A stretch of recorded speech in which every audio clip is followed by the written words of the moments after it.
नव्या युगाचा, झाली सकाळ उगवला सूर्य नव्या युगाचा, शिवनेरीच्या कुशीमध्ये बाळ जन्मला जिजाऊचा, शिवनेरीच्या कुशीमध्ये बाळ जन्मला जिजाऊचा. काय सांगू माझ्या राजांची मोती, सह्याद्रीचा बाप म्हणजे साक्षाची छत्रपती, साक्षाची छत्रपती. वाघिणीचं काळीच तिचं वाघ तिच्या पोटी, वाघिणीचं काळीच तिचं वाघ तिच्या पोटी, स्वराज्याचा ध्यास तिच्या मनी आणि जगदंब जगदंब जगदंब तिच्या ओटी, जगदंब जगदंब जगदंब तिच्या ओटी. अशा जिजामातेच्या आणि शाही राजाची सध्याची धूळ एका करंटात गच्च गच्च करावी आणि रोज कपाई लागावी. अशा देवतांना माझा त्रिविधांचा तिथे इथापेचा मानाचा मुजरा, मानाचा मुजरा, मानाचा मुजरा. आजच्या स्वर्णदिवशी उपस्थित असलेल्या माझ्या शुभभक्तांनो, तुम्हालाही माझा मानाचा मुजरा, मानाचा मुजरा, मानाचा मुजरा. आज खरंच माझ्या जगन्नाथ खूप आनंद होत आहे.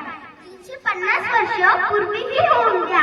माझ्या राजांच्या इतिहास सांगताना मला जो आनंद होत आहे तो सर्वांपेक्षाही कमी नाही हो. या महाराष्ट्राच्या भूमीवर माझा तांडव वाजत होता तेव्हा हाडाचे कान आणि रक्ताचं पाणी करून माणसं जगत होते. तेव्हा हवा होता तो रुद्र आणि अखेर तो दिवस आला. 19 फेब्रुवारी 1630 रोजी शिवनेरीवर तारा चमकला. वाघिणीची कोटी वाघ जन्माला, छावा जन्माला, कुणाचा काळ जन्माला. कसा संत वाघ, कसा संत वाघाचं धाडस शब्दात वर्णन नाही हो. हवा वेगात नव्हती, हवापेक्षाही वेग होता. हवा वेगात नव्हती, हवापेक्षाही वेग होता. आता लढण्याचा त्यांची नेक होता. असा जिजामाता शिवबा लाखात तैकर जगात एक होता, लाखात तैकर जगात एक होता.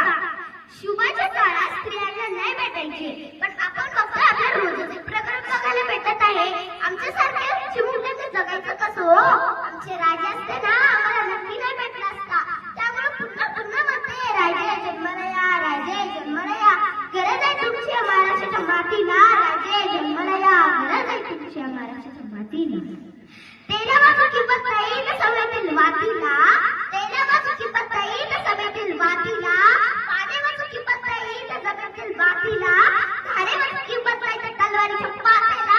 आणि आता छत्रपती शिवरायाशिवाय उरलाच नाही पर्याय या महाराष्ट्राच्या मातीला, या महाराष्ट्राच्या मातीला.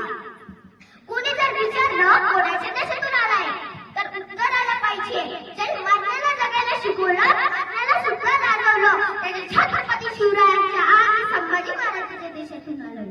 फुलांचा इतिहास काय लिहिला, रात्रीचा इतिहास चांगला लिहिला. आज ते आम्ही स्वाभिमानाने जगतो.